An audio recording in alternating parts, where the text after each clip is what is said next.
ഇവിടെ KS ചിത്ര എന്ന് പറയുന്ന ലോകം ആദരിച്ച ഗായിക ശ്രീരാമ ജന്മഭൂമി അല്ല ജയറാമ അത് ശ്രീരാമ അത് പ്രാർത്ഥിക്കണമെന്ന് പറഞ്ഞ ദിവസം അവർ സോഷ്യൽ മീഡിയയിൽ അത്രയും പോയപ്പോൾ എവിടെ പോയി അസ്കറും കൂട്ടരും, എവിടെ പോയി K സുധാകരൻ?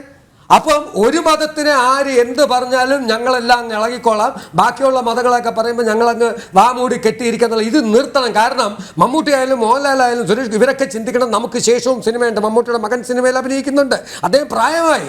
എന്ത് സന്ദേശമാണ് ഈ പുഴു എന്ന സിനിമയെ കൂടി കൊടുത്തിരിക്കുന്നത്? 2022 തൊട്ട് 2 വർഷം കഴിഞ്ഞപ്പോഴാണല്ലോ ഇഷ്യൂ പുറത്തു വരുന്നത്. അന്നൊന്നും സംഘപരിവാർ ആരും ഈ പടത്തിനെതിരെ കുറ്റവുമായിട്ട് വന്നില്ലല്ലോ. അപ്പോൾ എല്ലാം സംഘപരിവാറിൻ്റെ തലയെ കൊണ്ട് ചാർത്തണ്ട.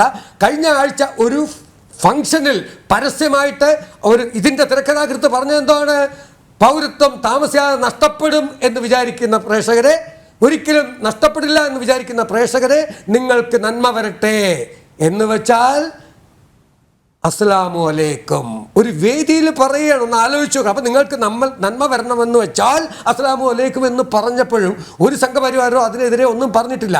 നേരെ തിരിച്ച് ഒരു ഉണ്ണി മുകുന്ദനോ അല്ലെങ്കിൽ ഒരു മോഹൻലാലോ ഒരു വേദിയിൽ കയറി വന്നിട്ട് ലാൽ സലാമിന് പകരം ജയ് ശ്രീറാം എന്ന് വെച്ചാൽ നന്മ വരട്ടെ എന്ന് പറഞ്ഞെങ്കിൽ ഇവിടുത്തെ ചാനലുകൾ മുഴുവൻ അത് വെച്ചിട്ട് അടുത്ത ഒരാഴ്ചത്തേക്ക് അവർക്ക് ഊണും ഉറക്കമില്ലാതെ ചർച്ച ചെയ്തേനെ, ഇല്ലേ? അപ്പം ഇതൊന്നും അല്ല നമുക്ക് ആവശ്യം. കലയിൽ ജാതി വേണ്ട.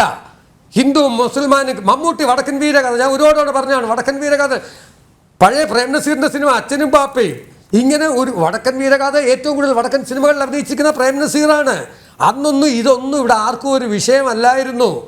ഇത് രാഷ്ട്രീയക്കാർ തന്നെയാണ് ഈ തമ്മിലടിപ്പിക്കുന്നത്.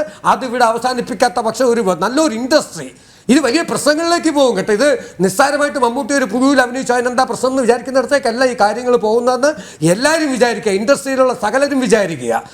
ഇത് എന്തിനു വേണ്ടിയിട്ടാണിത്?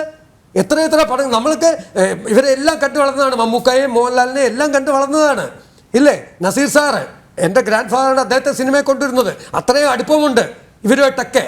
വളരെ ചെറുപ്പത്തിലെ സിനിമ കണ്ട് വളർന്ന ഒരു വ്യക്തിയാണ് ഞാനും. ജോസ് തോമസ് ഒക്കെ എത്രയോ മമ്മൂട്ടി പടങ്ങളിൽ അസോസിയേറ്റ് ആയിട്ടും ഒക്കെ ചേട്ടൻ്റെ കൂടെ അല്ലാതെയൊക്കെ വർക്ക് ചെയ്തിരിക്കുന്നു. ലോഹിദാസിൻ്റെ മിക്കവാറുമുള്ള പടത്തിൽ ജോസ് തോമസ് മമ്മൂട്ടിയോടൊപ്പം. പക്ഷേ മമ്മൂക്ക എന്ന് പറയുന്ന ആൾ സ്ട്രെയിറ്റ് ഫോർവേഡാണ് അദ്ദേഹം. പക്ഷേ ഈ കഥ കേട്ടപ്പോൾ വേണ്ട എന്ന് പറയണമായിരുന്നു. ആ ഒരു എനിക്ക് സിനിമ കണ്ടപ്പോൾ വല്ലാണ്ട് ഒരു ഫീൽ, ഒരു ഹീറോ ചെയ്യേണ്ട വേഷമാണോ അല്ലെങ്കിൽ ഈ സിനിമ കൊണ്ട് എന്ത് നായകന്മാരെപ്പോഴും ജനങ്ങൾക്ക് സന്ദേശം നൽകേണ്ടവരാണ്, തമ്മിലടിപ്പിക്കേണ്ടവരല്ല.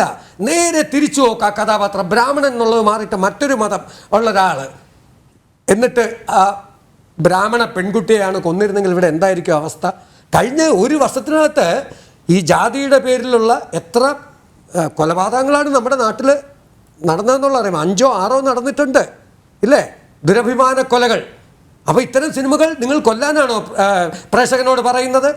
നിന്റെ പെങ്ങൾ അന്യമതത്തിലുള്ള ഒരുത്തനെ കെട്ടിയാൽ നീ കൊന്നേക്കെന്നാണോ സന്ദേശം നൽകേണ്ടത്? അപ്പോൾ ഇവിടെ സെൻസർ ബോർഡ് ഇനി തൊട്ട് യുയും വിയും അല്ല കൊടുക്കേണ്ടത്, എച്ചും എമ്മും സിയും കൊടുക്കട്ടെ. എച്ച് എന്ന് വെച്ചാൽ ഹിന്ദു, എം എന്ന് വെച്ചാൽ മുസ്ലിം, സി എന്ന് വെച്ചാൽ ക്രിസ്ത്യൻ. ഹിന്ദുക്കൾ മുഴുവൻ എച്ചിൻ്റെ കാണട്ടെ, എം മുഴുവൻ എമ്മിൻ്റെ കാണട്ടെ, സി മുഴുവൻ സിയുടെ കാണട്ടെ.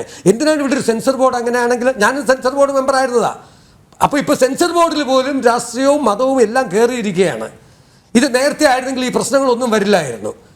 ഈ 2 കൊല്ലം കഴിഞ്ഞത് വന്നപ്പോൾ അദ്ദേഹത്തിൻ്റെ വേദനയാണ് പറഞ്ഞത്. അദ്ദേഹത്തിന് ഭാര്യ നഷ്ടപ്പെട്ടതൊക്കെ ആയിട്ടാണ് ഞാൻ അതിൽ മനസ്സിലാക്കുന്നത്. അതിനകത്ത് മെയിനായിട്ട് നമ്മൾ നോക്കേണ്ട ഈ സിനിമയുടെ പുഴുവിൻ്റെ കഥയല്ല ചർച്ച ചെയ്യപ്പെടേണ്ടത്. ഇതിന് വിദേശ ഫണ്ട് വരുന്നെങ്കിൽ ആ ഫണ്ടിനെ കുറിച്ച് എത്രയും പെട്ടെന്ന് കേന്ദ്രം അന്വേഷിക്കണം. ഇത്തരം കാര്യങ്ങൾക്ക് വേണ്ടിയിട്ട് മതങ്ങളെ തമ്മിലടിപ്പിക്കാൻ വേണ്ടി ഫണ്ട് വരുന്നെങ്കിൽ ആ ഫണ്ടിൻ്റെ സോഴ്സാണ് അന്വേഷിക്കേണ്ടതെന്നാണ് എനിക്ക് പറയാനുള്ളത്.